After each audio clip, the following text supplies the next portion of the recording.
ಅತ್ಯಾಚಾರ ಪ್ರಕರಣ ಪ್ರಜ್ವಲ್ ರೇವಣ್ಣ ವಿರುದ್ಧ ದಾಖಲಾಗಿರೋದು ಒಂದರಲ್ಲಿ ಪೂರಕವಾದಂತಹ ಸಾಕ್ಷಿ ಆಧಾರಗಳ ಮೇಲೆ ಜನಪ್ರತಿನಿಧಿಗಳ ಕೋರ್ಟ್ ಸಜೆಯನ್ನ ನೀಡಿದೆ, ಜೀವನ ಪರ್ಯಂತ.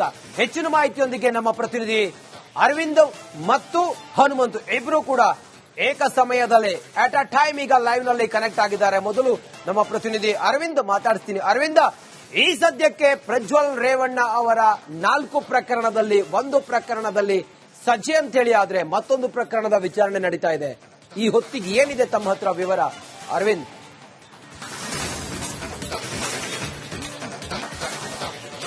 ಎಸ್ ರಂಜಿತ್, ಖಂಡಿತವಾಗಲೂ ಇಡೀ ದೇಶವೇ ಒಂದು ಬೆಚ್ಚಿ ಬೆರಗಾದಂತಹ ಪ್ರಕರಣ ಇದು. ನಿರಂತರವಾದಂತಹ ಅತ್ಯಾಚಾರ ಪ್ರಕರಣ. ಪ್ರಜ್ವಲ್ ರೇವಣ್ಣ ಅವರು ಎಸಗಿದಂತಹ ಈ ಪ್ರಕರಣ ಏನಿದೆ, ಈ ಪ್ರಕರಣಕ್ಕೆ ಸಿಐಡಿ ಅವರು ಅಂದ್ರೆ SIT ಅನ್ನ ರಚನೆ ಮಾಡಲಾಗಿತ್ತು. ಇನ್ಸ್ಪೆಕ್ಟರ್ ಶೋಭಾ ಅವರು ಸುಮಾರು 2000 ಪುಟಗಳ ಚಾರ್ಜ್ ಶೀಟ್ ನ ಕೂಡ ಸಲ್ಲಿಕೆ ಮಾಡಿದ್ರು. ಸುಮಾರು 7 ತಿಂಗಳ ಕಾಲ ಈ ಒಂದು ಟ್ರಯಲ್ ಕೂಡ ನಡೆದಿತ್ತು. ಇವತ್ತು ನಡೆದಂತಹ ವಿಚಾರಣೆಯಲ್ಲಿ ನ್ಯಾಯಮೂರ್ತಿಗಳಾದಂತಹ ಸಂತೋಷ್ ಗಜಾನನ ಭಟ್ ಅವರು ಜೀವಾವಧಿ ಶಿಕ್ಷೆಯನ್ನ ನೀಡಿ ಆದೇಶವನ್ನ ಹೊರಡಿಸಿರುವಂತದ್ದು. ಪ್ರಜ್ವಲ್ ರೇವಣ್ಣ ಅವರಿಗೆ IPC ಸೆಕ್ಷನ್ 376 ಸಬ್ ಕ್ಲಾಸ್ 2K ಅಂದ್ರೆ ನಿರಂತರ ಅತ್ಯಾಚಾರ ಪ್ರಕರಣ ಏನ್ ಬರುತ್ತೆ, ಈ ಒಂದು ಸೆಕ್ಷನ್ ಅಡಿಯಲ್ಲಿ ಜೀವನ ಪರ್ಯಂತ ಶಿಕ್ಷೆಯನ್ನ ವಿಧಿಸಿ ಆದೇಶವನ್ನು ಹೊರಡಿಸಿರುವಂತದ್ದು. ಎಲ್ಲೋ ಒಂದ್ ಕಡೆ ಸಮಾಜದಲ್ಲಿ ಈ ಒಂದು ಬೆಳವಣಿಗೆ ಏನಿದೆ, ಈ ತೀರ್ಪು ಏನಿದೆ, ಇದು ಒಂದು ಹಂತದ ಸಮಾಧಾನವನ್ನ ಆ ಸಂತ್ರಸ್ತೆಗೆ ಕೊಟ್ಟಿರುವಂತದ್ದು. ನಿಜಕ್ಕೂ ಕೂಡ ಇದು ಬದಲಾವಣೆಯನ್ನು ಸೃಷ್ಟಿ ಮಾಡಿದಂತಹ ಒಂದು ಪ್ರಕರಣದ ತೀರ್ಪು ಅಂತ ಹೇಳ್ಬೋದು. ಮತ್ತೊಂದು ಕಡೆ IPC ಸೆಕ್ಷನ್ 376 ಸಬ್ ಕ್ಲಾಸ್ 2N ಏನಿದೆ, ಈ ಪ್ರಕರಣದಡಿ ಅಂದ್ರೆ ಅತ್ಯಾಚಾರ ಪ್ರಕರಣ ಏನಿತ್ತು, ಈ ಪ್ರಕರಣಕ್ಕೂ ಕೂಡ ಈಗಾಗಲೇ 7 ವರ್ಷಗಳ ಕಾಲ ಶಿಕ್ಷೆ ನೀಡಿರುವಂತದ್ದು. ಒಟ್ಟು ಜೀವನ ಪರ್ಯಂತ ಶಿಕ್ಷೆಯನ್ನ ವಿಧಿಸಿ ಇವರಿಗೆ ಆದೇಶವನ್ನ ಪ್ರಕಟಣೆ ಮಾಡಿರುವಂತದ್ದು. ಒಟ್ಟು 4 ಕೇಸ್ಗಳಿರ್ತವೆ. ಆ 4 ಕೇಸ್ಗಳ ಪೈಕಿ ಒಂದು ಕೇಸ್ನಲ್ಲಿ ಈಗ ದೋಷಿ ಅಂತ ಹೇಳಲಾಗುತ್ತೆ. ಕೈ ಮುಗಿದು ಪ್ರಜ್ವಲ್ ರೇವಣ್ಣ ಅವರು ಪರಿಪರಿಯಾಗಿ ಮನವಿಯನ್ನ ಕೂಡ ಮಾಡ್ತಾರೆ. ತನ್ನನ್ನ ಕ್ಷಮಿಸಿ ಕಠಿಣ ಶಿಕ್ಷೆ ಬದಲಾಗಿ ಕನಿಷ್ಠ ಶಿಕ್ಷೆಯನ್ನ ನೀಡಬೇಕು ಅನ್ನುವಂತಹ ಹಂತದಲ್ಲಿ ಅವರು ಬೇಡಿಕೊಳ್ತಾರೆ. ಆದ್ರೂ ಕೂಡ ಈ ಸೆಕ್ಷನ್ಗಳ ಅಡಿಯಲ್ಲಿ ಸಾಕ್ಷ್ಯಾಧಾರಗಳನ್ನ ಪರಿಗಣಿಸಿ, ಸಂತ್ರಸ್ತೆಯ ಹೇಳಿಕೆಯನ್ನ ಪರಿಗಣಿಸಿ ಈಗಾಗಲೇ ಈ ಒಂದು ಆದೇಶವನ್ನ ಹೊರಡಿಸಿರುವಂತದ್ದು. ಈಗಾಗಲೇ ಮತ್ತೊಂದು ಕೇಸ್ ಏನಿದೆ, ಆ ಕೇಸ್ನ ಪ್ರಯುಕ್ತ ಪೊಲೀಸರು ಅವರನ್ನ ಕೋರ್ಟ್ ಹಾಲ್ಗೆ ಹೋಗಿ ಕರೆದುಕೊಂಡು ಹಾಜರುಪಡಿಸಿರುವಂತದ್ದು. ಅದರ ವಿಚಾರಣೆ ಕೂಡ ನಡೀತಾ ಇರುವಂತದ್ದು. ಒಟ್ಟಾರೆಯಾಗಿ ಡಿಸೆಂಬರ್ 31, 2024ರಿಂದ ನಡೆದಂತಹ ಈ ಕೇಸ್ನ ಬೆಳವಣಿಗೆ ಏನಿದೆ, ಅದಾದ ಬಳಿಕ ಜರ್ಮನಿಗೆ ತೆರಳಿರುತ್ತಾರೆ. ಲೋಕಸಭೆ ಚುನಾವಣೆ ಏನಿರುತ್ತೆ, ಆಗ ಇವರು ವೋಟ್ ಅಂದ್ರೆ ಮತ ಚಲಾವಣೆ ಮಾಡಿ ದೇಶ ಬಿಟ್ಟು ಹೊರಟಿರ್ತಾರೆ. ಈಗ ನೀವು ದೃಶ್ಯಾವಳಿಗಳಲ್ಲಿ ನೋಡ್ತಾ ಇರಬಹುದು, ಕೋರ್ಟ್ ಹಾಲ್ ನಿಂದ ಪ್ರಜ್ವಲ್ ರೇವಣ್ಣರನ್ನ ಕರೆತರ್ತಾರ ಅನ್ನುವಂತಹ ಒಂದು ಕರೆತರುವಂತಹ ಸಾಧ್ಯತೆ ಕೂಡ ಕಾಣಿಸಿಕ್ತಾ ಇರುವಂತದ್ದು. ಈಗ ವಕೀಲರು ಹೊರಬರುವಂತಹ ಸಾಧ್ಯತೆ ಕೂಡ ಇದೆ. ಈಗ ಈ ಏನ್ ಪ್ರಜ್ವಲ್ ರೇವಣ್ಣರ ಪ್ರಕರಣ ಏನಿತ್ತು, ಸುಮಾರು 7 ತಿಂಗಳ ನಿರಂತರ ಟ್ರಯಲ್ ನ ಮುಖೇನ ಇವತ್ತು ಮಹತ್ವದ ತೀರ್ಪು ಹೊರಗಡೆ ಬಂದಿರುವಂತದ್ದು. ಪ್ರಜ್ವಲ್ ರೇವಣ್ಣ ಕೋರ್ಟ್ ನಲ್ಲಿ ಕಣ್ಣೀರನ್ನು ಹಾಕಿದ್ರು. ಇಷ್ಟು ದಿನಗಳ ಕಾಲ ಟ್ರಯಲ್ ನಡೀತಿರುವಂತಹ ಸಂದರ್ಭದಲ್ಲಿ ಒಂದು ಹಂತದಲ್ಲಿ ಅವರು ದೇವರ ನಾಮಸ್ಮರಣೆಯನ್ನ ಮಾಡ್ತಾ ಇದ್ರು. ಇಂತಹ ಹಂತದಲ್ಲಿ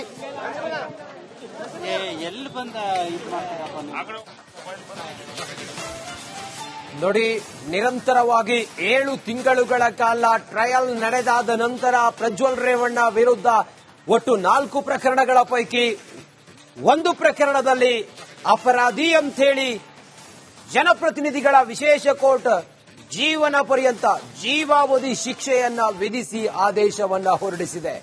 ಇನ್ನುಳಿದಂತ 3 ಪ್ರಕರಣಗಳ ಒಂದರಲ್ಲಿ ವಿಚಾರಣೆಗೆ ಈಗ ಪ್ರಜ್ವಲ್ ರೇವಣ್ಣ ಅವರನ್ನ ಕರ್ಕೊಂಡು ಬಂದಿದ್ದಾರೆ ಪೊಲೀಸರು ಕೋರ್ಟ್ ಹಾಲ್ಗೆ. ಇದರಲ್ಲಿ ಏನಾಗುತ್ತೆ ಪ್ರಜ್ವಲ್ ರೇವಣ್ಣ ಅವರಿಗೆ ಕಾದು ನೋಡಬೇಕಾಗಿದೆ. ಪ್ರಜ್ವಲ್ ರೇವಣ್ಣ ಪ್ರಭಾವಿ, ಪ್ರಜ್ವಲ್ ರೇವಣ್ಣ ಮಾಜಿ ಸಂಸದ. ಅತ್ಯಾಚಾರ ಪ್ರಕರಣ ಪ್ರಜ್ವಲ್ ರೇವಣ್ಣ ವಿರುದ್ಧ ದಾಖಲಾಗಿರೋದು ಒಂದರಲ್ಲಿ ಪೂರಕವಾದಂತಹ ಸಾಕ್ಷಿ ಆಧಾರಗಳ ಮೇಲೆ ಜನಪ್ರತಿನಿಧಿಗಳ ಕೋರ್ಟ್ ಸಜೆಯನ್ನ ನೀಡಿದೆ, ಜೀವನ ಪರ್ಯಂತ. ಹೆಚ್ಚಿನ ಮಾಹಿತಿಯೊಂದಿಗೆ ನಮ್ಮ ಪ್ರತಿನಿಧಿ ಅರವಿಂದ್ ಮತ್ತು ಹನುಮಂತ್ ಇಬ್ರು ಕೂಡ ಏಕ ಸಮಯದಲ್ಲಿ ಅಟ್ ಅ ಟೈಮ್ ಈಗ ಲೈವ್ ನಲ್ಲಿ ಕನೆಕ್ಟ್ ಆಗಿದ್ದಾರೆ. ಮೊದಲು ನಮ್ಮ ಪ್ರತಿನಿಧಿ ಅರವಿಂದ್ ಮಾತಾಡ್ತೀನಿ. ಅರವಿಂದ, ಈ ಸದ್ಯಕ್ಕೆ ಪ್ರಜ್ವಲ್ ರೇವಣ್ಣ ಅವರ 4 ಪ್ರಕರಣದಲ್ಲಿ ಒಂದು ಪ್ರಕರಣದಲ್ಲಿ ಸಜೆ ಅಂತೇಳಿ ಆದ್ರೆ ಮತ್ತೊಂದು ಪ್ರಕರಣದ ವಿಚಾರಣೆ ನಡೀತಾ ಇದೆ. ಈ ಹೊತ್ತಿಗೆ ಏನಿದೆ ತಮ್ಮ ಹತ್ರ ವಿವರ ಅರವಿಂದ್?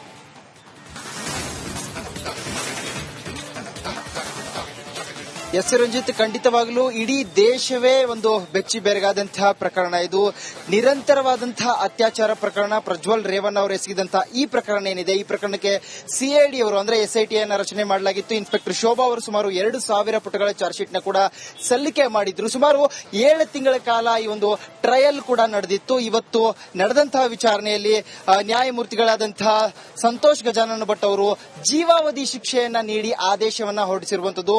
ಪ್ರಜ್ವಲ್ ರೇವಣ್ಣ ಅವರಿಗೆ IPC ಸೆಕ್ಷನ್ 376 ಸಬ್ ಕ್ಲಾಸ್ 2K ಅಂದ್ರೆ ನಿರಂತರ ಅತ್ಯಾಚಾರ ಪ್ರಕರಣ ಏನ್ ಬರುತ್ತೆ, ಈ ಒಂದು ಸೆಕ್ಷನ್ ಅಡಿಯಲ್ಲಿ ಜೀವನ ಪರ್ಯಂತ ಶಿಕ್ಷೆಯನ್ನ ವಿಧಿಸಿ ಆದೇಶವನ್ನು ಹೊರಡಿಸಿರುವಂತದ್ದು. ಎಲ್ಲೋ ಒಂದ್ ಕಡೆ ಸಮಾಜದಲ್ಲಿ ಈ ಒಂದು ಬೆಳವಣಿಗೆ ಏನಿದೆ, ಈ ತೀರ್ಪು ಏನಿದೆ, ಇದು ಒಂದು ಹಂತದ ಸಮಾಧಾನವನ್ನ ಆ ಸಂತ್ರಸ್ತಿಗೆ ಕೊಟ್ಟಿರುವಂತದ್ದು. ನಿಜಕ್ಕೂ ಕೂಡ ಇದು ಬದಲಾವಣೆಯನ್ನು ಸೃಷ್ಟಿ ಮಾಡಿದಂತಹ ಒಂದು ಪ್ರಕರಣದ ತೀರ್ಪು ಅಂತ ಹೇಳ್ಬೋದು. ಮತ್ತೊಂದು ಕಡೆ IPC ಸೆಕ್ಷನ್ 376 ಸಬ್ ಕ್ಲಾಸ್ 2N ಏನಿದೆ, ಈ ಪ್ರಕರಣದಡಿ ಅಂದ್ರೆ ಅತ್ಯಾಚಾರ ಪ್ರಕರಣ ಏನಿತ್ತು, ಈ ಪ್ರಕರಣಕ್ಕೂ ಕೂಡ ಈಗಾಗಲೇ 7 ವರ್ಷಗಳ ಕಾಲ ಶಿಕ್ಷೆ ನೀಡಿರುವಂತದ್ದು. ಒಟ್ಟು ಜೀವನ ಪರ್ಯಂತ ಶಿಕ್ಷೆಯನ್ನ ವಿಧಿಸಿ ಇವರಿಗೆ ಆದೇಶವನ್ನ ಪ್ರಕಟಣೆ ಮಾಡಿರುವಂತದ್ದು. ಒಟ್ಟು 4 ಕೇಸ್ಗಳಿರ್ತವೆ. ಆ 4 ಕೇಸ್ಗಳ ಪೈಕಿ ಒಂದು ಕೇಸ್ನಲ್ಲಿ ಈಗ ದೋಷಿ ಅಂತ ಹೇಳಲಾಗುತ್ತೆ. ಕೈ ಮುಗಿದು ಪ್ರಜ್ವಲ್ ರೇವಣ್ಣ ಅವರು ಪರಿಪರಿಯಾಗಿ ಮನವಿಯನ್ನ ಕೂಡ ಮಾಡ್ತಾರೆ. ತನ್ನನ್ನ ಕ್ಷಮಿಸಿ ಕಠಿಣ ಶಿಕ್ಷೆ ಬದಲಾಗಿ ಕನಿಷ್ಠ ಶಿಕ್ಷೆಯನ್ನ ನೀಡಬೇಕು ಅನ್ನುವಂತಹ ಹಂತದಲ್ಲಿ ಅವರು ಬೇಡಿಕೊಳ್ತಾರೆ. ಆದ್ರೂ ಕೂಡ ಈ ಸೆಕ್ಷನ್ಗಳ ಅಡಿಯಲ್ಲಿ ಸಾಕ್ಷ್ಯಾಧಾರಗಳನ್ನ ಪರಿಗಣಿಸಿ, ಸಂತ್ರಸ್ತೆಯ ಹೇಳಿಕೆಯನ್ನ ಪರಿಗಣಿಸಿ ಈಗಾಗಲೇ ಈ ಒಂದು ಆದೇಶವನ್ನು ಹೊರಡಿಸಿರುವಂತದ್ದು. ಈಗಾಗಲೇ ಮತ್ತೊಂದು ಕೇಸ್ ಏನಿದೆ, ಆ ಕೇಸ್ನ ಪ್ರಯುಕ್ತ ಪೊಲೀಸರು ಅವರನ್ನ ಕೋರ್ಟ್ ಹಾಲ್ಗೆ ಹೋಗಿ ಕರೆದುಕೊಂಡು ಹಾಜರುಪಡಿಸಿರುವಂತದ್ದು. ಅದರ ವಿಚಾರಣೆ ಕೂಡ ನಡೀತಾ ಇರುವಂತದ್ದು. ಒಟ್ಟಾರೆಯಾಗಿ ಡಿಸೆಂಬರ್ 31, 2024ರಿಂದ ನಡೆದಂತಹ ಈ ಕೇಸ್ನ ಬೆಳವಣಿಗೆ ಏನಿದೆ, ಅದಾದ ಬಳಿಕ ಜರ್ಮನಿಗೆ ತೆರಳಿರುತ್ತಾರೆ. ಲೋಕಸಭೆ ಚುನಾವಣೆ ಏನಿರುತ್ತೆ, ಆಗ ಇವರು ವೋಟ್ ಅಂದ್ರೆ ಮತ ಚಲಾವಣೆ ಮಾಡಿ ದೇಶ ಬಿಟ್ಟು ಹೊರಡಿರ್ತಾರೆ. ಈಗ ನೀವು ದೃಶ್ಯಾವಳಿಗಳಲ್ಲಿ ನೋಡ್ತಾ ಇರಬಹುದು, ಕೋರ್ಟ್ ಹಾಲ್ ನಿಂದ ಪ್ರಜ್ವಲ್ ರೇವಣ್ಣರನ್ನ ಕರೆತರ್ತಾರ ಅನ್ನುವಂತಹ ಒಂದು ಕರೆತರುವಂತಹ ಸಾಧ್ಯತೆ ಕೂಡ ಕಾಣಿಸಿಗ್ತಾ ಇರುವಂತದ್ದು. ಈಗ ವಕೀಲರು ಹೊರಬರುವಂತಹ ಸಾಧ್ಯತೆ ಕೂಡ ಇದೆ. ಈಗ ಈ ಏನ್ ಪ್ರಜ್ವಲ್ ರೇವಣ್ಣರ ಪ್ರಕರಣ ಏನಿತ್ತು, ಸುಮಾರು 7 ತಿಂಗಳ ನಿರಂತರ ಟ್ರಯಲ್ ನ ಮುಖೇನ ಇವತ್ತು ಮಹತ್ವದ ತೀರ್ಪು ಹೊರಗಡೆ ಬಂದಿರುವಂತದ್ದು. ಪ್ರಜ್ವಲ್ ರೇವಣ್ಣ ಕೋರ್ಟ್ ನಲ್ಲಿ ಕಣ್ಣೀರನ್ನು ಹಾಕಿದ್ರು. ಇಷ್ಟು ದಿನಗಳ ಕಾಲ ಟ್ರಯಲ್ ನಡೀತಿರುವಂತಹ ಸಂದರ್ಭದಲ್ಲಿ ಒಂದು ಹಂತದಲ್ಲಿ ಅವರು ದೇವರ ನಾಮಸ್ಮರಣೆಯನ್ನ ಮಾಡ್ತಾ ಇದ್ರು. ಇಂತಹ ಹಂತದಲ್ಲಿ